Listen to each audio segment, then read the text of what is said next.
Hello students, आज मैं आपको डॉक्टर संपूर्णानंद जी द्वारा लिखा हुआ शिक्षा का उद्देश्य पाठ को मैं आपको पढ़ाऊंगी। आप ध्यान से देखिएगा।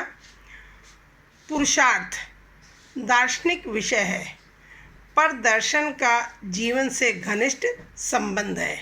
पुरुषार्थ का अर्थ है बच्चों, मनुष्य के जीवन का मुख्य उद्देश्य पुरुषार्थ कहलाता है। ये 4 माने जाते हैं पुरुषार्थ: धर्म, अर्थ, काम और मोक्ष। घनिष्ठ मीन्स बहुत ज़्यादा गहरा। वह थोड़े से विद्यार्थियों का पाठ्य विषय मात्र नहीं है। प्रत्येक समाज को एक दार्शनिक मत स्वीकार करना होगा। उसी के आधार पर उसकी राजनैतिक, सामाजिक और कौटुंबिक व्यवस्था का व्यूह खड़ा होगा। कौटुंबिक का अर्थ है पारिवारिक। जो समाज अपने वैयक्तिक और सामूहिक जीवन को केवल प्रतीयमान उपयोगिता के आधार पर चलाना चाहेगा, उसको बड़ी कठिनाइयों का सामना करना पड़ेगा। प्रतीयमान का अर्थ होता है जान पड़ता है, जान पड़ता हुआ।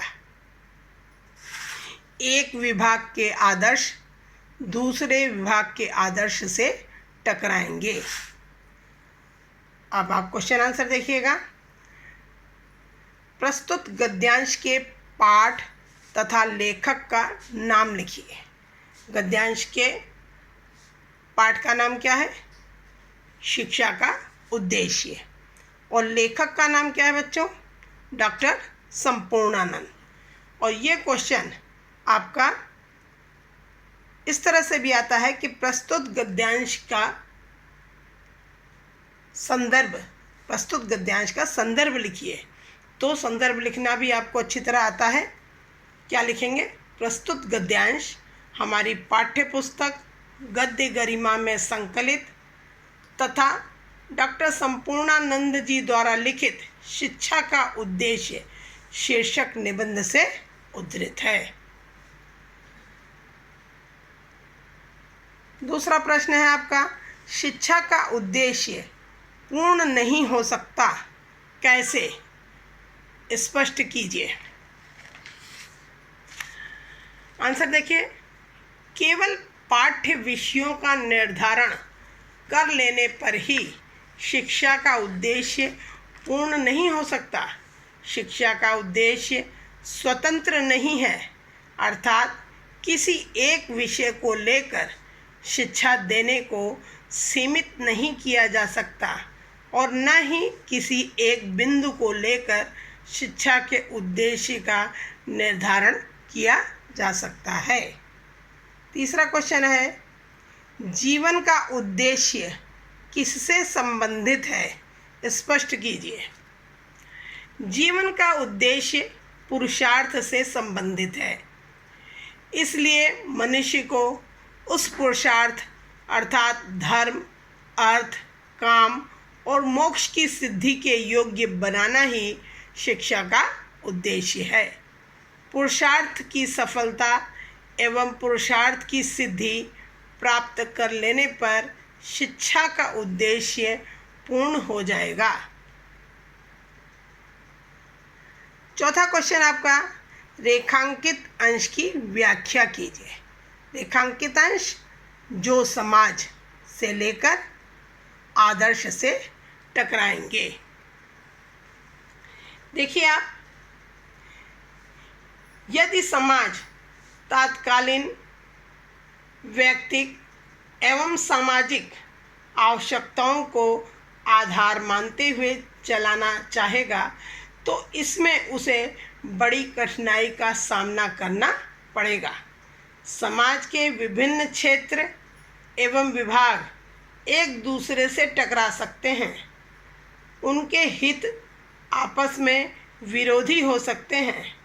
एक क्षेत्र या विभाग के लिए आदर्श स्थिति किसी दूसरे के लिए अनुपयुक्त लग सकती है। और 5वां क्वेश्चन है कौटुंबिक व प्रतीयमान शब्दों के अर्थ बताइए। ऊपर भी आपको मैंने बताया था, कौटुंबिक का अर्थ होता है कुटुंब संबंधी या पारिवारिक। कौटुंबिक का अर्थ है कुटुंब संबंधी या पारिवारिक।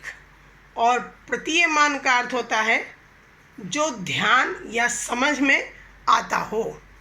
जो समझ में आता हो उसे कहते हैं प्रतीयमान। एक पैराग्राफ और मैं आपको समझाऊंगी, उसके भी क्वेश्चन आंसर समझाऊंगी आपको, ध्यान दीजिएगा। आत्मा अजर और अमर है। अजर यानी कभी भी बूढ़ी होने वाली नहीं है, अमर यानी हमेशा अमर रहने वाली है। उसमें अनंत ज्ञान, शक्ति और आनंद का भंडार है। अकेले ज्ञान कहना भी पर्याप्त हो सकता है, क्योंकि जहाँ ज्ञान होता है वहाँ शक्ति होती है, और जहाँ ज्ञान और शक्ति होते हैं वहाँ आनंद भी होता है। परंतु अविद्यावशात का अर्थ क्या है बच्चों? अज्ञानता के कारण वह अपने स्वरूप को भूला हुआ है। इसी से अपने को अल्पज्ञ पाता है। अल्पज्ञ माने बहुत कम ज्ञान। अल्पज्ञता के साथ साथ अल्पज्ञ शक्तिमत्ता आती है, और इसका परिणाम दुख होता है। भीतर से ऐसा प्रतीत होता है जैसे कुछ खोया हुआ है, परंतु यह नहीं समझ में आता कि क्या खो गया है। पहला क्वेश्चन देखिए, गद्यांश के पाठ तथा लेखक का नाम लिखिए। जैसा कि आपने ऊपर भी आप पढ़ा हुआ है, ऊपर भी आपको मैंने पहले पैराग्राफ में भी बताया था। गद्यांश के पाठ का नाम, शिक्षा का उद्देश्य और लेखक का नाम डॉक्टर संपूर्णानंद।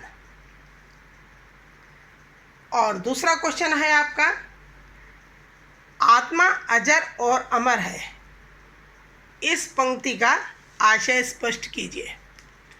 आत्मा अजर और अमर है, पंक्ति का आशय यह है कि आत्मा न तो बूढ़ी होती है और न ही मरती है। कहने का आशय यह है कि आत्मा में ज्ञान, शक्ति एवं आनंद तीनों निहित है। इसलिए मनुष्य को आत्म साक्षात्कार करना चाहिए। अगला है क्वेश्चन, रेखांकित अंश की व्याख्या कीजिए। रेखांकित अंश आपका पूरा पैराग्राफ ही आपका रेखांकित अंश है। आत्मा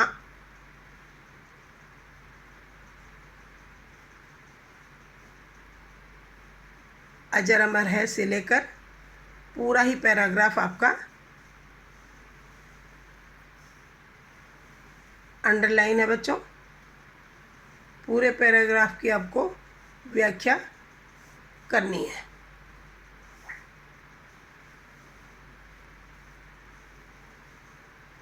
तो आप देखिए अच्छे से कि प्रस्तुत पंक्तियों के माध्यम से निबंधकार यह स्पष्ट करना चाहता है कि आत्म साक्षात्कार ही संपूर्ण आनंद की कुंजी है। मनुष्य को जब तक अपनी आत्मा की शक्ति का ज्ञान नहीं होता तब तक वह संसार में भटकता ही रहता है। उसे कहीं भी आनंद की प्राप्ति इसलिए नहीं होती क्योंकि संसार की वस्तुएं नश्वर हैं। संसार की वस्तुएं कैसी हैं? नष्ट होने वाली हैं। मात्र आत्मा ही अजर अमर है, अर्थात न तो वह बूढ़ी होती है और न ही उसकी मृत्यु होती है।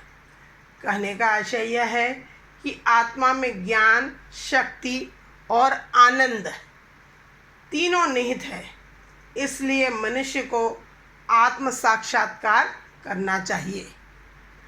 आत्म साक्षात्कार से वंचित व्यक्ति जीवन पर्यंत स्वयं को दुखी महसूस करता है।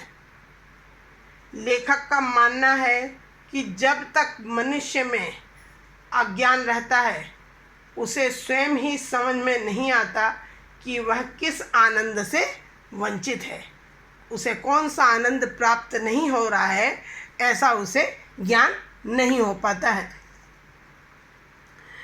और चौथा क्वेश्चन बच्चों, संपूर्ण आनंद की कुंजी क्या है, स्पष्ट कीजिए। आत्म साक्षात्कार ही संपूर्ण आनंद की कुंजी है। मनुष्य को जब तक अपनी आत्मा की शक्ति का ज्ञान नहीं होता तब तक वह संसार में भटकता ही रहता है। अविद्यावशात का अर्थ स्पष्ट कीजिए। अविद्यावशात मैंने ऊपर भी आपको बताया, इसका अर्थ होता है अज्ञान के वश में आकर, अज्ञानता के कारण जो कार्य होता है उसे कहते हैं अविद्यावशात। आपको दोनों पैराग्राफ अच्छी तरह समझ में आ गए होंगे, क्वेश्चन आंसर भी समझ में आए होंगे। अगर आपको कुछ पूछना है तो आप मुझसे अगली क्लास में पूछ सकते हैं।